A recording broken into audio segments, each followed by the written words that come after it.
नमस्कार, स्वागत है हमारे चैनल में आप लोगों का। आज की इस वीडियो में हम क्लास 10 इतिहास का अध्याय 1 करेंगे, जिसमें हम यूरोप में राष्ट्रवाद का उदय के बारे में पढ़ेंगे।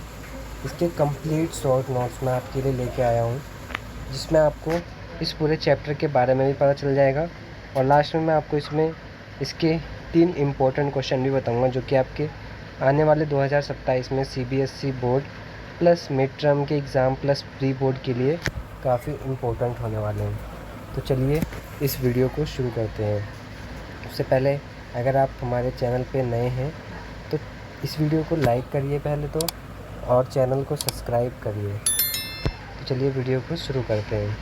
तो इस चैप्टर का जो हमारा पहला टॉपिक रहेगा वो रहेगा आपका कि फ्रांसीसी क्रांति और राष्ट्रवाद। चलिए आगे बढ़ते हैं।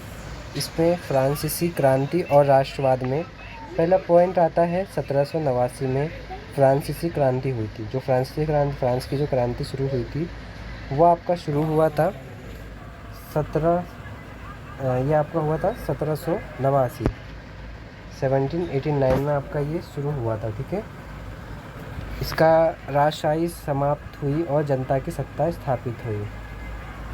स्वतंत्रता, समानता और बंधुत्व का सिद्धांत अपनाया गया। जब फ्रांसीसी क्रांति शुरू हुई, जब यहाँ पर स्वतंत्रता, समानता और बंधुत्व का सिद्धांत अपनाया गया। इसमें राष्ट्रीय ध्वज, राष्ट्रीय गान और समान कानून लागू किए गए। राष्ट्रवाद की भावना पूरे यूरोप में फैल गई। तो हमें इस फ्रांसीसी क्रांति और राष्ट्रवाद के उदय में एक तो शुरुआत 1789 में हुआ, प्लस आपका इसमें ध्वज भी बना, इसका राष्ट्रीय गान बना और देश का समान कानून लागू हुआ। और इसके अलावा इसमें आपका राष्ट्रवाद की भावना पूरे यूरोप में फैल गई। दूसरा पॉइंट आता है हमारा नेपोलियन और नेपोलियन संहिता, जो कि 1804 में शुरू हुआ था। नेपोलियन बोनापार्ट फ्रांस का शासक बना। 1804 में नेपोलियन संहिता लागू की गई। कानून के समक्ष समानता स्थापित की। सामंतवाद को समाप्त किया गया। सामंतवाद से अभिप्राय है यहाँ पर ना, जैसे कि समाज 3 वर्गों में बटा था।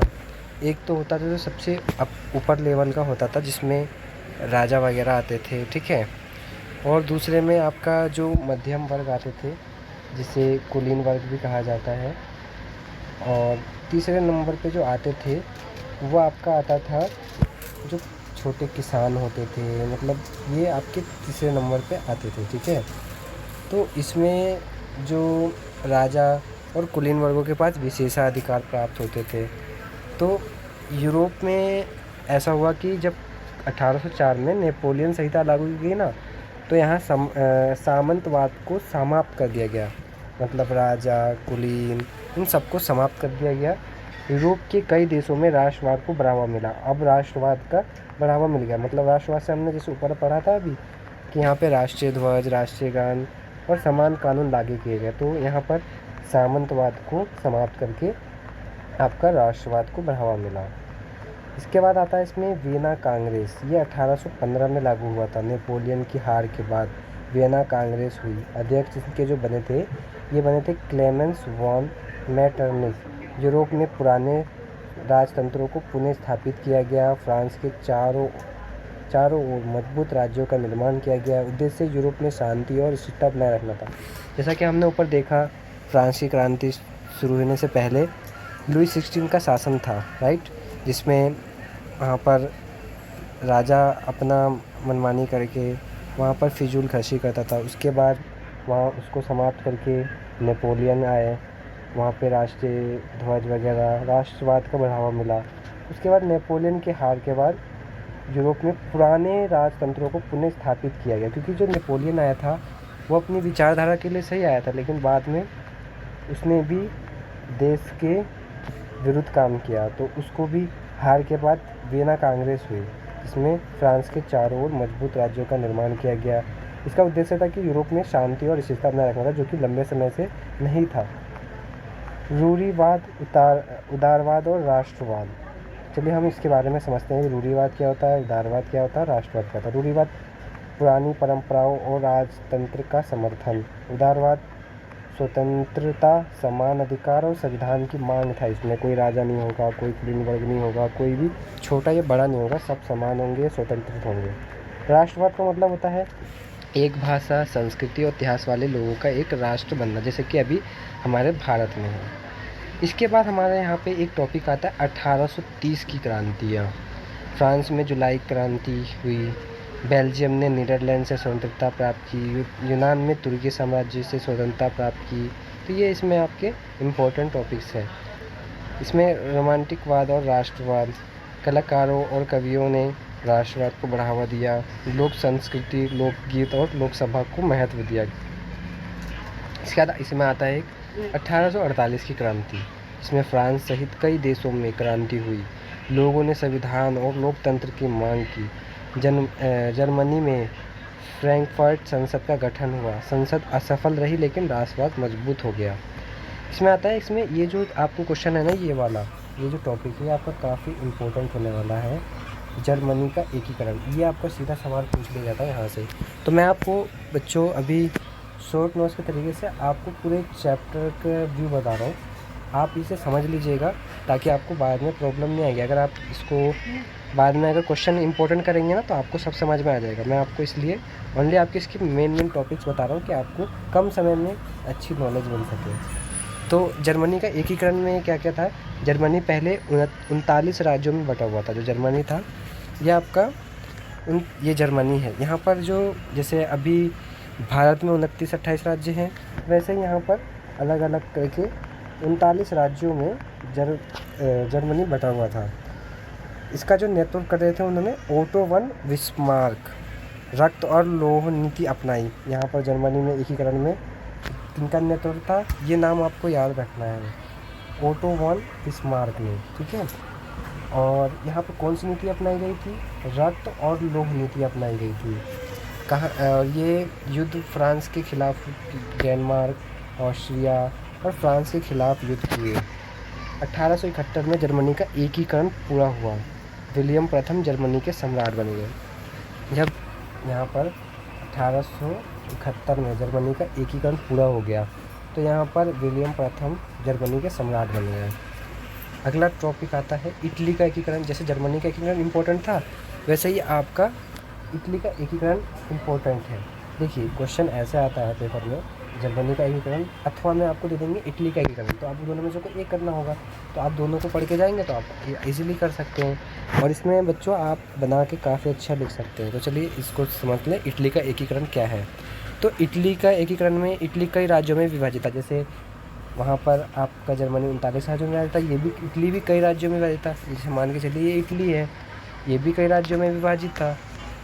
इसके नेता कौन से थे, जैसे उसमें आपका नेता थे वैसे यहाँ पर भी नेता है।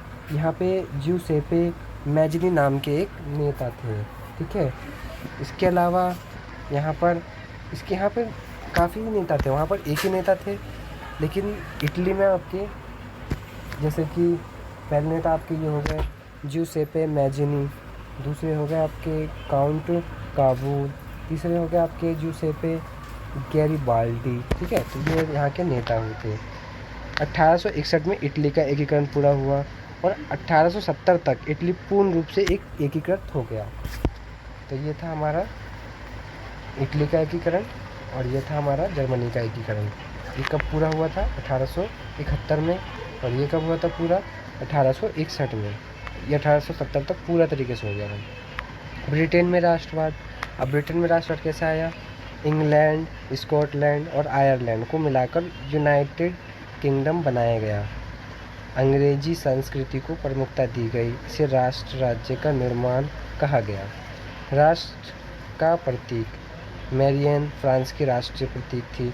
ये आप याद रखिएगा कि राष्ट्र का प्रतीक क्या होता है, मैरियन। इसको कहते थे फ्रांस की राष्ट्रीय प्रतीक, स्वतंत्रता और गणतंत्र का प्रतीक था ये, ठीक है।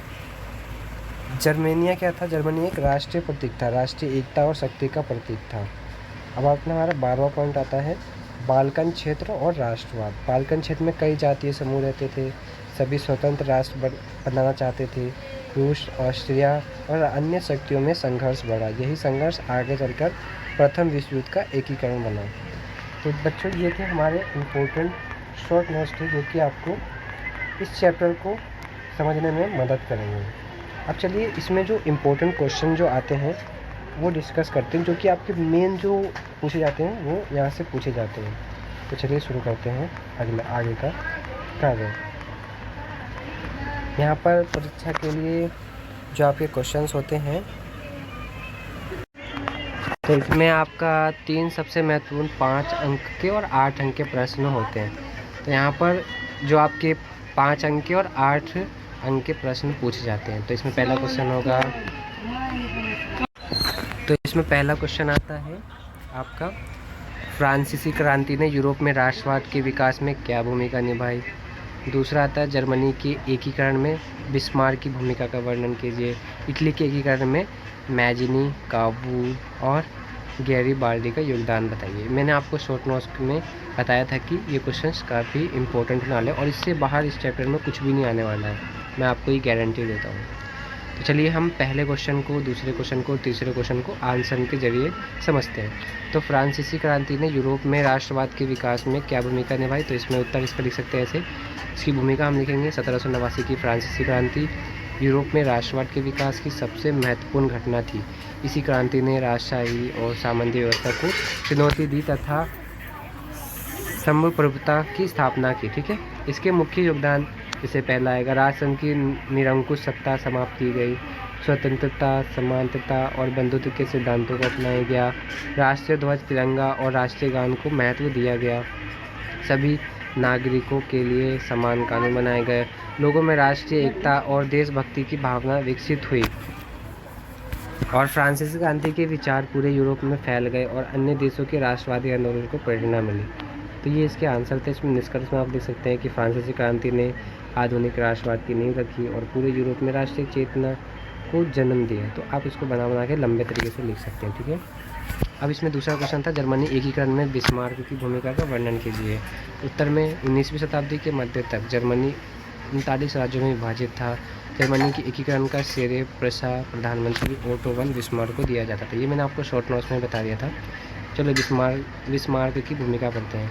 उसने रक्त और लौ की नीति अपनाई, रसा की सेना को शक्तिशाली बनाया, 1864 में डेनमार्क के विरुद्ध युद्ध किया, 1866 में ऑस्ट्रेलिया को हराया, 1870-71 में फ्रांस को पराजित किया। इन युद्धों के परिणामस्वरूप जर्मन राज्यों में एकता की भावना बढ़ी और 1971 में वर्साय के महल में जर्मनी की एकीकरण की घोषणा की गई। विलियम प्रथम को जर्मनी का सम्राट बनाया गया। तो ऐसे ही तरीके से जर्मनी का एकीकरण भी हुआ। निष्कर्ष, बिस्मार्क की कूटनीति और सैन्य नीति के कारण जर्मनी का सफल एकीकरण संभव हुआ। तीसरा क्वेश्चन आता है, इटली के एकीकरण में मैजिनी, काबूल और गैरीबाल्डी का योगदान बताइए। तो इसमें उत्तर में आ जाएगा, 19वीं शताब्दी के आरंभ में इटली कई छोटे छोटे राज्यों में बटा हुआ था। इसके एकीकरण में मैजिनी, काबूल और गैरीबाल्डी की महत्वपूर्ण भूमिका रही। ज्यूसेppe मैजिनी का योगदान, उसने यंग इटली नामक संगठन की स्थापना की। उसने लोगों को राष्ट्रीय एकता की भावना जगाई, इटली को एक स्वतंत्र और एकीकृत राष्ट्र बनाने का लक्ष्य रखा।